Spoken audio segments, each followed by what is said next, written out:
Janapriya upscale 2 BHK 45 lakhs, 3 BHK 60 lakhs మాత్రమే. సితారా సైనిక్పురి. మీరు చిరంజీవి గారితో ఎన్నో సినిమాలు చేశారు, చాలా చేసి ఉంటారు చిరంజీవి గారితో. మొన్న ఒక 10 ఏళ్ల గ్యాప్ తర్వాత మళ్ళీ చిరంజీవి గారి సినిమా వచ్చింది, ఖైదీ నంబర్ 150. అది మీరు చూసారా? నేను చూడదమ్మా, ఎందుకంటే నన్ను పిలవలేదు కదా. అవునా? పిలవలేదు. పిల్లలు మనం ఎందుకు చూడాలని చెప్పని థియేటర్కి వెళ్తేనే ఈ జనమనే కదా, మనం ఎంత చూడలేదు.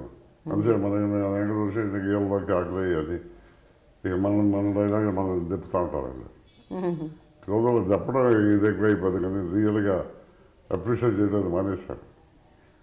అందుకని ఆవిడ పడుతుంది బాగా. ఇది కూడా బాలకృష్ణ ఎదుగురు పాపంలో కావాలని ఓల్డ్ టైమర్స్ కూడా చేశాడు. ఓల్డ్ ఆర్టిస్ట్ మా మీద గౌరవంతో. ఎవరు, కృష్ణ గారా అండి? కాదండి, బాలకృష్ణ గారు పిలిచారా? అలా ఫోన్ చేసి పిలిచారు. ఇంత తెలుసు. అలాగే ఇప్పుడు ఇదివరకు ఇండస్ట్రీలో మెడ్రాస్ అనుమతి ఏమైనా పిక్చర్ కానీ ప్రివ్యూ అని వేసాడు. కనీసం వీళ్ళు అదే ఓల్డ్ టైమర్స్ ఆర్టిస్ట్ ఉన్నారు, వాళ్ళకి షో వేద్దామని ఈ హీరోలు అసలు అనుకోరేంటి. ఏమైనా ఒక షో వేస్తే అలాగే ఓల్డ్ టైమర్స్ పిలిచి ఎంత ఆనందిస్తారు. నా హీరో సందర్తో నేను చెప్పాను, నాకు అర్థంతో చెప్పాను, బాలకృష్ణ చెప్పాను. ఒక్క షో ఒకటి కలిసి ఇదివరకు మెడ్రాస్లో వేసేవారు, అప్పుడు అందరికీ వేసేవారు మెడ్రాస్. వాళ్ళు అందరికీ అక్కడ ఓల్డ్ టైమర్స్ ఓల్డ్ ఆర్టిస్ట్ ఉండాలి అనుకుంటారు. మా తృప్తి కోసం, మా గౌరవం కోసం, మా తృప్తి కోసం అయింది. అంటే ఇప్పుడు వేషాలు వేయకపోతే, పరిశ్రమలో యాక్టివ్గా లేకపోతే పట్టించుకోరు అన్నది మీరు అనుకుంటారు? అక్షరాలా చేస్తాం, అక్షరాలా చేస్తాం. మీకు అర్థం చెప్పాలంటే ఇప్పుడు సుబ్రహ్మణ్యం మొన్న ఇది ఉంది ఫంక్షన్, చాలామందిని పిలిచారు పొలిటికల్గా. అక్కడ ఎవరు లైన్ ఆ రోజు పొలిటికల్గా ఎవరు పెద్దవాళ్ళు వాళ్ళ తర్వాత హీరోలు ఏది అల్లు అర్జున్ వరకు నిన్నగా మన వచ్చిన కూడా కదా, అమితాబ్ బచ్చన్ అంటే రజనీకాంత్, చిరంజీవి, బాలకృష్ణ, పవన్ కళ్యాణ్, అల్లు అర్జున్ హీరోలు. మిగతా వాళ్ళు అందరూ వచ్చారు. మిగతా వాళ్ళందరూ గుట్టుకుపోయాక వాళ్ళ పేర్లు మేము ముఖ్యమైన వాళ్ళం కదా. ఏమైపోయింది మా పేరు 50 సంవత్సరాలు బట్టి నేను రాము. అందుచేత ఇవాళ రేపు ఎవరైతే లైమ్ లైట్లో ఉన్నారో వాళ్ళనే చూస్తారు, వాళ్ళని కొలుస్తారు. కానీ అంతే, అది అక్షరాలే నిజం. ఇలాంటివి మీకు తెలిసి ఎప్పుడన్నా ఇలాంటివి విన్నప్పుడు, మీరు గ్రహిస్తున్నప్పుడు మీకు ఏమనిపిస్తుంటుందండి? బాధపడి ఏం చేయగలం చెప్పండి. కాకపోతే మనం ఎందుకు వెళ్ళామంటే మన డ్యూటీ మమ్మల్ని పిలిచారు, బట్టి గౌరవంగా పిలిచారు కాబట్టి వెళ్ళాం. రకంగా ఉంటాం, తప్పుగా ఉంటుంది. ఒప్పు చేసుకుని వెళ్ళాం. ఏది మాకు గుర్తింపేది. ఆ రోజు పొలిటికల్గా ఎవరు పెద్ద ఉంటారు, వెంకయ్య నాయుడు గారు వచ్చాడు, చంద్రబాబు నాయుడు వచ్చాడు, శ్రీనివాస్ ఈయన వచ్చాడు, ఇక్కడ సీఎం వచ్చాడు, చంద్రశేఖర్, వీళ్ళ పేర్లే అక్కడ. తర్వాత ఎమ్మెల్యేలు ఎవరు వచ్చారు, ఎంపీలు ఎవరు వచ్చారు, తర్వాత హీరోలు ఎవరు వచ్చారు. షారుఖ్ ఖాన్ వస్తే పెద్ద గొప్పను, మిగతా ఇది చెప్తారే కొత్త ఇంత పాత తర్వాత అని అలా ఉంటుంది. అందుకనే మీరు దూరం అయిపోతున్నారా జరుగుతోందనేసి? అంటే నేను దూరం కాదు, మాట్లాడడం అసలు మేము ఎంత మానేసుగా, బట్ డ్యూటీ మనం చేసి పిలిచారు, గౌరవంగా వెళ్ళాం. ఈ బాధపడుతున్నారంటే మన ప్రవాహంలో మనం కొట్టుకుపోవాలి. ఇవాళ జరుగుతుంది కానీ మనం కొట్టుకుపోతాం. కానీ సార్, ఈవెన్ అవార్డుల విషయంలో కూడా Nandi award and Raghupathi Venkaiah Naidu award, అలా ఒక 2-3 అవార్డులు వచ్చాయి మీకు. అంతకు మించి అంటే మిగతా అవార్డు వచ్చాయి, బట్ పద్మశ్రీ అవన్నీ వచ్చి అదేంటారా నంది అవార్డు అంటే చాలా నంది అవార్డులు, బట్ ప్రఖ్యాత అవార్డ్స్, దేశానికి సంబంధించిన అవార్డ్స్, పద్మశ్రీ, పద్మభూషణ్, అలాంటి అవార్డులు. ఇన్నేళ్ల అనుభవం మీకు, మీ తర్వాత వచ్చిన వాళ్ళకు కూడా మీటింగ్లో పెద్ద ఆయన చెప్పాడు, దాని గురించి చెప్పుకుంటూ వచ్చి, ఈయనకి పద్మశ్రీ కాదు పద్మభూషణ్ ఇవ్వాలి, ఇంతవరకు రాకపోవడం లేదానికి మనం సిగ్గుపడాలా, ప్రభుత్వం సిగ్గుపడాలా? అయినా ఒకటి ఉంది అనువైతే, ఈ అవార్డులు రావండి, అవి వెళ్ళి తెచ్చుకోవాలి అంటే రికమెండ్ చేసి తెచ్చుకోవాలన్నమాట. అలా అయితేనే ఇస్తారు అవార్డులు, అట్లా ఉన్నాయి ఇవాళ రేపు అని నన్ను ఒక 10 సంవత్సరాల కిందట ఈ కాంగ్రెస్ గవర్నమెంట్ రికమెండ్ చేసి పంపించారు పద్మశ్రీ. నా బయోడేటా తీసుకుని, నా ఫోటోలు తీసుకుని పంపించింది. అప్పుడు మన రమణాచారి గారు అప్పుడు దీనికి కమిషనర్, కమిటీసీ కమిషనర్. దానికి శివరాజు పాటిల్ హోమ్ మినిస్టర్. శివరాజు పాటిల్ అన్ని నా వ్యవహారం అంతా చూసి, నేను ఇతను ఒకప్పుడు ఎంపీగా తెలుగుదేశం తరఫున నెగ్గాడు, ఆయన ప్రిన్సిపల్ ఇవ్వడానికి వెళ్ళేదన్న. అక్కడ కళ్ళకేదో రాజకీయాలకు సంబంధం ఏంటంటే ఎన్నిహో సమావేశం పరిస్థితి ఇవ్వడానికి వెళ్ళేదన్న. ఆ విధంగా అది పెట్టారు. సంజయ్ బారు మన్మోహన్ సింగ్ గారి దగ్గర చేశారు. పిఎస్ ఆయన నాకు ఉత్తరం రాశారు పాప. కాబట్టి రచన గారు, నేను సంజయ్ బారు వస్తున్నానండి. ఇన్ఫ్యాక్ట్ నేను మీ ఫ్యాన్ అండి, మీరంటే నాకు మహా ఇంట్రెస్ట్ తెలుగు ఫీల్డ్లోను. మీకు అన్యాయం జరుగుతుందండి కదా, నెక్స్ట్ ఇయర్ నేను ఎందుకు రాదో చూస్తానని నెక్స్ట్ ఇయర్ ఆయన ట్రై చేశాడు. ఆయనకి అదే సమాధానం చెప్పాడు. సార్ నేను ఇవ్వటానికి వీల్లేదండి, నా ప్రిన్సిపల్ అది, ఇతర బాధ్యతలు ఇవ్వటానికి వీల్లేదని.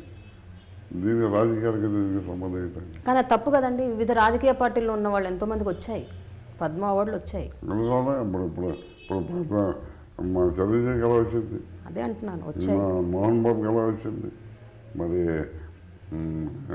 మా ఇతనికి బ్రహ్మాండానికి వీళ్ళందరికీ ఎలా వచ్చినాయి? వెనకాల భాగ్యరావు ఉంది, మనకు అది లేదంతే.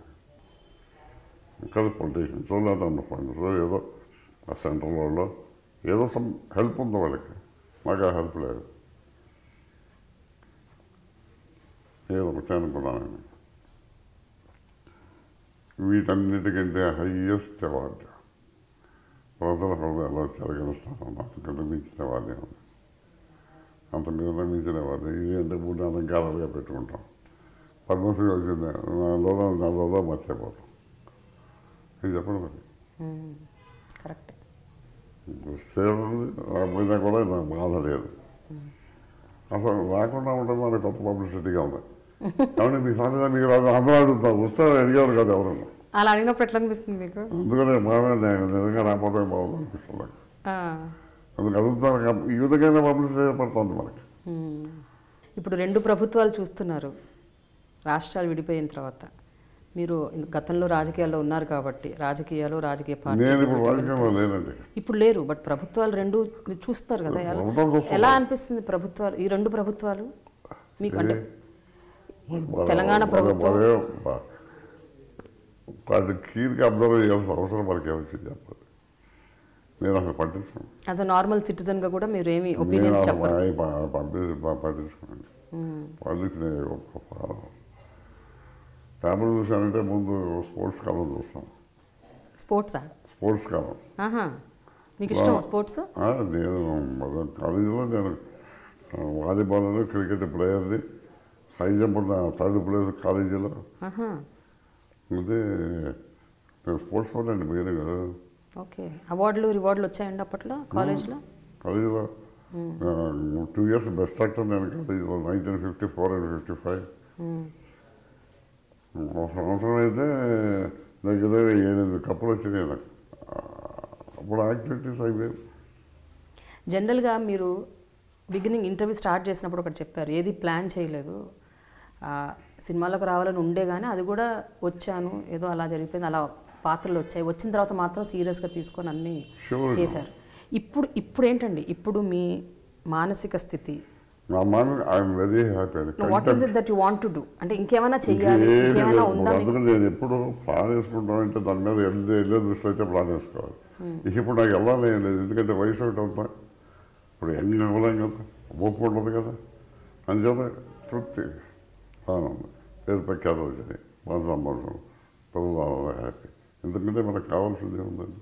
ఏదన్నా ఇంకొక కోరిక ఉంటుంది కదా, మీకోసం కాకపోయినా మీ పిల్లల కోసం, మనవాళ్ళ కోసం ఏదో వీళ్ళేదో చెయ్యాలి, లేకపోతే మీకంటూ ఒక నాకైతే అది నేను ఎప్పుడు ఎందుకంటే వాళ్ళ అదృష్టం వాళ్ళు పంచుకోవాలి. ఇప్పుడు మనకు ఏమి ఇచ్చారు మా ఫాదరు, నేను కష్టపడ్డాను. ఇప్పుడు మనం ఇచ్చామంటే వాళ్ళని కొద్దిగా చెడగొట్టిన వాళ్ళు అవుతాం. వాళ్ళు కూడా కష్టపడాలి, వాళ్ళు ట్రై చేయాలి కదండి, వాళ్ళకి ఛాన్స్ ఇవ్వాలి కదా. మీరు అన్నీ మీరే సమకూర్చి పెట్టేసి ఇప్పుడు ఇంతకంటే పెరగాలంటే పెరగలేరు. కానీ మీకు ఒక కోరిక ఉందని విన్నాను, మీ మనవడు సినిమాల్లోకి రావాలి అని, ఒక యాక్టర్ అవ్వాలని. కరెక్టేనా? అది లేదా? వాళ్ళకు జీలు కలగాలి. జీల్ లేదా? ఉన్నదట కదా మీ మనవాడికి. ఎవరికో మనవాడికే కొంచెం ఆశ ఉంది, అక్కడ వస్తాడేమో అని. ఎందుకంటే ఆల్మోస్ట్ నా పోలికల్లో ఉంటాడు. అవునా? మరి వస్తే సంతోషం మా పేరు నిలబెట్టడానికి. రాబోయినా నేను వాటి ఇంజనీరింగ్ చదువుతున్నాడు. చాలా థ్యాంక్స్ సత్యనారాయణ గారు, ఇంత టైం మీరు మా కోసం స్పెండ్ చేశారు. అంటే మీలాంటి వ్యక్తి నుండి మేము ఇన్ని తెలుసుకున్నాం. అసలు మీరు అంటే మీ సినిమాలు ఇవి తెలుసుకోవడం ఒక ఎత్తు, అసలు మీ జీవితం గురించి తెలుసుకోవడం అది అద్భుతం. అంటే అది ఒక నిజంగా ఒక విద్య, ఒక ఎడ్యుకేషన్. మీలాగానే ఈ జనం కూడా నా మీద ఏదో భేదభావం రాకుండా, నేను ఏదో ఎగరెస్ట్గా చెప్పాను అనుకోకుండా అందరూ సహృదయంగా తీసుకోవాలని, ఏదన్నా తప్పులు మాట్లాడినా అనుకోకుండా ఉండాలని నేను మనస్ఫూర్తిగా కోరుకుంటూ, మీరు ఎంతో శ్రద్ధగా ఇంటర్వ్యూ చేశారు. I'm very happy. Me unit అందరికీ నా ధన్యవాదాలు తెలుపుకుంటున్నాను. సెలవు. ఐ డ్రీమ్ ఛానల్ శ్రోతలకు, ప్రేక్షకులకు అందరికీ ముందుగా నా హృదయపూర్వక ధన్యవాదాలు. మీ అందరికీ తెలుసు, నేను ప్రౌడ్గా చెప్పుకుంటాను, నేను మీ ఓల్డ్ ఆర్టిస్ట్ని, పూర్వపు ఆర్టిస్ట్ అని. ఇప్పుడంటే యాక్టివ్గా లేకపోవచ్చు, అయినా ఇప్పటికీ ఇంట్రెస్ట్ ఉంది, ఇప్పటికే కొనసాగుతున్నాను. కొన్ని పరిస్థితుల వల్ల ప్రస్తుతం నేను వేషాలు చేయలేకపోవచ్చు. ఈ విధంగా నా అనుభవాలు కానీ, నా జీవిత పరిణామాలు కానీ అన్నీ వీరి ఇంటర్వ్యూలో మీరు తెలుసుకున్నారు, మీరు గ్రహించే ఉంటారు. ఈ పాటికి నా పూర్తి క్యారెక్టర్ మీకు అర్థమైపోయి ఉంటుంది. ఎందుకంటే నేను ఎక్కువగా చెప్పాల్సిన అవసరం కూడా లేదు, మీరు అందరూ మేధావులు.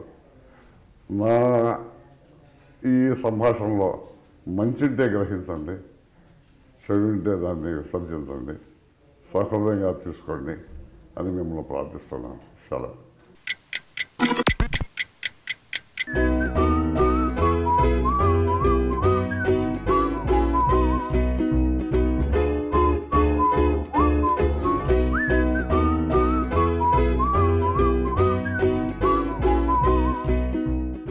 And for more videos, please subscribe to iDream. Please subscribe to iDream. Please subscribe iDream. And please subscribe to iDream. For more videos, subscribe to iDream. please like, share and subscribe to the channel. Congratulations, iDream. Subscribe to iDream. Subscribe to iDream. So subscribe to iDream Media. iDream team andarki huge congratulations. Please subscribe iDream Media. Please subscribe to iDream. Subscribe iDream. Please subscribe to iDream. iDream అంటే నా కళల ఛానల్ను subscribe చేసుకున్న నోరు తిరుగుతలేదు, మీరైతే గంట గుర్తు కొట్టండి. For more such videos, please subscribe to iDream. Subscribe to iDream. Please subscribe to iDream. Please subscribe iDream Media. Please do subscribe to iDream. Please subscribe to iDream Media. For best entertainment and information, please subscribe iDream. And don't forget to subscribe to iDream.